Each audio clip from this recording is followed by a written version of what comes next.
Hello everyone, welcome to Musicians Edition. I am Evan with a lesson that's going to be going into sight reading on the piano. So sight reading, being able to just read, play a piece as you read it, even if you're not familiar with it, should be the point that all of us are trying to get to as piano players. And just to preface, sight reading is really hard. It's not easy to get to. It's a lot of prerequisite skills that you are putting together to be able to proficiently read and play a piece together. So in this video, we'll go into some tips, all those prerequisite skills to help you start making a plan so that you can get to the point of sight reading. So sight reading, it's tough. On piano, it's pretty tough as well too compared to other instruments because you have two clefs that have notes arranged differently. You have E, G, B, D, F in face, you have A, C, E, G, and G, B, D, F, A on the bass clef. So it doesn't match up very nicely. You have left hand playing chords, something different from what the right hand melody might be playing. So it's a lot you're putting together, knowing the timing, how those notes are gonna line up. Not to scare you with it, but just to make sure you are aware of what you're getting into. There's a lot of prerequisite skills you have to have down to be able to sight read comfortably with both hands. So let's talk about some of those. So you might have already tried getting into sight reading, you struggled with it, and you're looking online for tips to see how to get better with it. Or you might just be progressing as a piano player and want to see what it takes to get up to that point. So let's talk about some of those things that it will take to get there. And it's going to be good for you to start identifying your deficits, your strengths and weaknesses when it comes to reading and playing. Because obviously those deficits are the things that you're going to want to start targeting and really start paying attention to see what it is that you can do to improve in those things as you approach a piece that you think you should be able to read and play. What makes you stop? What makes you pause or start to play things incorrectly? Those are those deficits that we definitely want to start building up with targeted exercises. So we could be looking at one of a few things here. Let's nail those prerequisites now. We have timing, so length of the notes, being able to read notes and rests together, knowing how they're going to fit in a measure together, knowing how left versus right hand is going to line up timing-wise, as well as being able to follow different time signatures. That would be everything related to timing. And then we have reading itself, the treble and the bass clef. Can you read each by itself proficiently? Do you struggle with the bass versus the treble? Then you definitely want to target that. Or is it just putting both together and having to look back and forth between treble and bass that you struggle with? That would be for reading. Or it could be following a key signature. So you see that key signature at the front of the piece. You know you have to play a few sharps, but maybe as you're playing you forget to play them, or your just hands are used to playing all the white keys. You definitely want to practice playing those sharps and flats. And then reading dynamics and notation. So this could be anything that pops up in the middle of a piece, ties, slurs, playing something staccato, playing something louder with crescendos, or it could be just following accidentals. That would be following those notations. And last thing would be finger positioning and more putting together, I'm reading something, I know what it says, but how do I get my fingers in the right spot to play it? Because as you are sight reading, your eyes should be pretty much glued to the sheet because you do have to be reading ahead. So you can't always be looking down at your fingers to make sure that they're in the right position. So you want to make sure you can play your fingers comfortably moving across the piano, being able to play different intervals in such a way. So those are those skills. Let's dive into these a bit more and see what we can do to try to get better at each of them. So timing first. Timing, let's talk about time signatures first. The most common ones you'll come across is 4/4 and 3/4, and really, if you're just getting into sight reading and you want to just get comfortable with timing, just play with those most common ones. Those are the ones you're going to run into the majority of the time. I wouldn't worry about any of the more complex ones unless you know you have a piece in mind that uses that time signature. And then sure, go ahead and find some exercises that are really going to help you with that. If you have a song that's going to be using 6/8, 12/8, and you haven't done those before, find some exercises and get used to those. But for the most part, 4/4, really should be the one you're focusing the most on, and then 3/4 as well too, so that you can play triple time as well. And there's a lot of great exercises out there that will practice just playing the same note over and over, just different timings, rest mixed in as well too. So for example, you could just play a C over and over, but practice it with different timings, whole, half, quarter, eighth notes mixed in, as well as rest mixed in there as well too. And that would just be one hand at a time, getting started off with that, making sure you can handle anything that a sheet might throw at you. And then you could practice doing it with left and right hands, matching up timing-wise, but then also doing slightly different things timing-wise. Again, just same note over and over, left hand's playing C, right hand's playing C, but the timings don't match up exactly, so you get the hang of left and right hands playing at different timings. And remember, while you're playing a piece, while you're doing exercises, a metronome is really helpful, and you can always look at the tempo in the song and slow it down to whatever you can comfortably play it as, and then just keep increasing and increasing so that you can start to play it faster over time. All right, reading notes.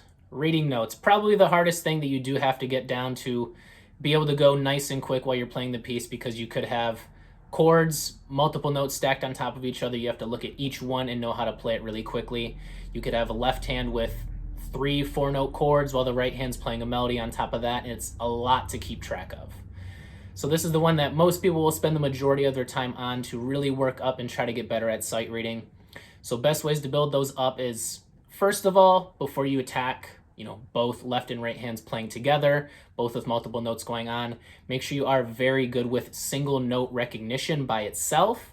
And really, a lot of phone games do a lot of great stuff that'll help you with that, because you get a lot of variety versus just practicing with the same sheet over and over. You might just memorize what you're going to play, versus you have that phone game that's just going to keep mixing it up, whatever it's going to throw at you. So single note recognition is that first thing. Make sure you can do it with treble and bass clef separately, and then you can find apps that have it mixed together where it'll bounce between treble and bass clef. And one app that I really like is called Notes Sight Reading Trainer. It's on the Apple App Store, and that's one that I use and do endorse to my students to use. There's a really great practice section that'll just give you exercises for free. It can give you the full keyboard at once, or just give you 1 octave at a time if you're just practicing it like that. So that's a really great tool you can use. And then you're getting good with single note recognition. That's great. What you're going to want to end up working towards is being able to read gaps between notes and the skips between notes. So just looking at that first note that you do have to do single note recognition for in a piece, we could say we see an A. And then the note after that, I'm not looking at, is it B, is it C? I'm not going to use my FACE, Every Good Boy Deserves Fudge acronyms anymore, because that is going to take me more time than it needs to. I'm just going to look at the sheet and say, okay, A is on that space there. Next note is on the line above, so I'm going up 1 note, so I'm just going to naturally play 1 note higher, which is B. And then I'm just looking at that note that I just played. I'm going to go up 1 or 2 notes, go down 1 or 2 notes, whatever that gap is. That really is going to be the quickest thing that you want to get the hang of. Instead of just single note recognition for every note on the piece, you're looking at the gaps in between them. And that goes whether it's melodically or harmonically. And it is especially helpful when it is harmonically with chords stacked on top of each other, because you might have a lot of notes that you're reading at once, a 3-note chord, it could be even more than that. And you can just look at the gaps between each of those as a nice way to quickly play that out. And to work on that, a lot of great exercise sheets that you can find out there. It's going to start off with just recognizing intervals between notes, but without having to worry about timing, without having to worry about timing, you can just have it all be whole notes, all be quarter notes, because you're just practicing that one skill of finding those gaps between the notes. So don't add in more difficult parts than you need to, because you're really just working on that skill of reading those skips. So practice just reading all seconds, going up or down 1 note at a time, jump up to those thirds, up to those fourths, and keep going higher and higher until you can comfortably read. At least fifths would be really helpful, but even up to that full octave would be an ideal point that you would want to get to. And then from there, practicing just reading 1 clef at a time, reading those skips. Then you would want to start doing both clefs paired together and being able to read all those together. Again, doesn't have to be complex timing between each of them. You could have it line up timing wise, or just have the left hand do single notes at the beginning of each octave as you get started. The right hand plays a melody. You can flip those around so you get the left hand playing the melody and the right hand doing that single notes. And then you're comfortable with that. You're getting more comfortable with timing, and then you can start to combine those 2 things together. All right, the key signature. So up to this point, just practicing reading notes. It's really common to just focus on playing the white keys, playing that C major, playing that A minor scale. But you will run into key signatures in a lot of pieces that you're trying to play. A lot of beginner, a lot of easier songs will either just be in C major or A minor, or they'll transpose them into those so it is easier to play and follow along too. But to play songs in their true key, you're going to have to get used to playing key signatures, which is looking at that key signature at the beginning of the song and remembering that you're going to follow that for the remainder of the piece. So if you are really just good and familiar with all the white keys, try out maybe like G major, a song that only has one sharp in it, which is that F sharp. And what I usually do if I'm approaching a piece with a key signature that maybe I'm not used to, maybe I'm not comfortable with, or if I just want to get in the hang of it so it's easier to play as I go, practice just playing that scale over and over, get used to it. You can highlight certain parts in the song that you know are going to use those sharps and flats as you start to look through it. Practice playing those parts out so you are familiar, your hands are comfortable going up to those sharps instead of playing the regular white keys. And then you're comfortable playing one sharp, one flat, maybe a couple, just keep going higher and higher and higher. Work up to those songs with maybe 3 or 4 sharps or flats in them. And once you're there, great, you're pretty much set. Next is dynamics and notation. So anything that comes up in a piece as you're reading it that is going to change how you play the piece. So we're talking about ties, slurs, staccato, volume changes, and accidentals that might come up. Really, not a lot of them are huge deals that are going to impact a piece so much, but the biggest things you want to make sure you're good with is those ties that are connecting notes, saying that you're going to hold this note throughout that next measure, connecting the last note of one measure to the first one of the next one, showing you're going to be holding it instead of playing it 2 times. That's something that really will change how the piece sounds, as well as those accidentals. You want to make sure you're playing the appropriate notes. And so that kind of comes along with the key signature as you do get more familiar, more comfortable playing those sharps and flats. You'll get better at recognizing those accidentals as you play them. Easier for you to make that adjustment as you're going. And with these, it's just finding songs that practice those things. Look up exercises that's going to have you practice those things. So when you see it, you're comfortable with it, you know how to play it. And last is finger position and playing exactly how you're reading it in a way that's going to be comfortable. Reading ahead on a piece so you know what hand position you're going to want to be in that's going to be the most comfortable. If I know I'm going to be moving to the right with my right hand, I'm going to be playing either my thumb or my index finger, so I have these fingers freed up to keep moving right.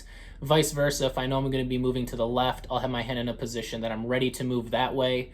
Or, you start to get comfortable with doing those jumps, ducking that thumb under, extending those fingers outwards so you are able to make those bigger skips. Those are things that can be difficult and might halt you up as you're trying to read and play through a piece. So practicing having your eyes glued to that sheet, or even just closing your eyes as you play something that's comfortable for you and getting your fingers used to moving across the piano. Maybe starting with all white keys is a good starting point for you, and then start to add in a couple sharps and flats and positions that you're comfortable with, and then you can keep adding on and on from there so you do more sharps and flats. And a good starting point for that is just scales, just going up one note at a time.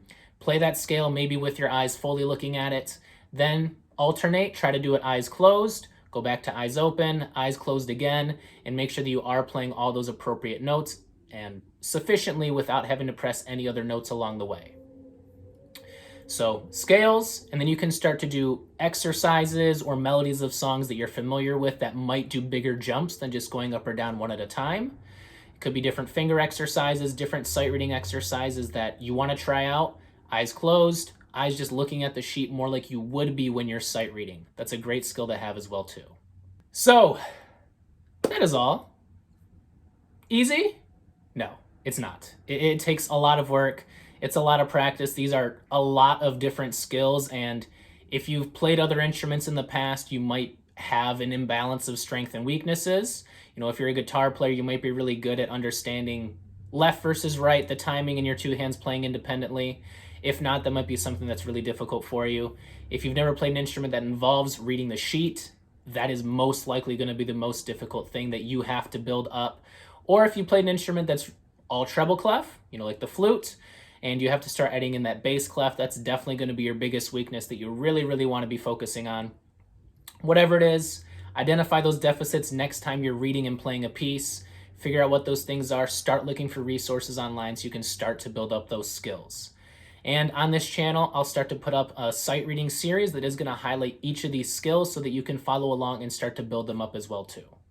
Okay, regardless of where you're at, that is the general foundation of skills you are going to develop, and starting to do that through exercises, through games, and eventually working into songs. And of course, as you're building these skills up, always be playing songs. It's the funnest part about learning music. You don't want to just be stuck in this rut of focusing so hard on sight reading, building up these foundational skills. You need a break. You need to be able to play songs. It's the most fun thing. And even if you can't sight read those songs, you're still working on all those skills as you are going through and learning that piece. And as far as books and resources go, I really do like Zerny, and that's a really good series that just has it going from relatively easy all the way up to hard. It has both hands together, and you can just focus on one at a time if doing both is too hard for you, and then starting to add in both once you can play each of those independently. That's a good resource out there. There's plenty of other books out there that are really helpful, that you could find helpful as well too. And again, any of the kinds of songs you want to play, make sure you're practicing those, whether it's more classical or contemporary. Get a feeling for the different kinds of chords you're going to experience, the different kinds of key signatures, time signatures that are common in those, so that you can start to practice in those as you're playing too. All right, have fun playing, and we'll see you next time with some more videos on sight reading.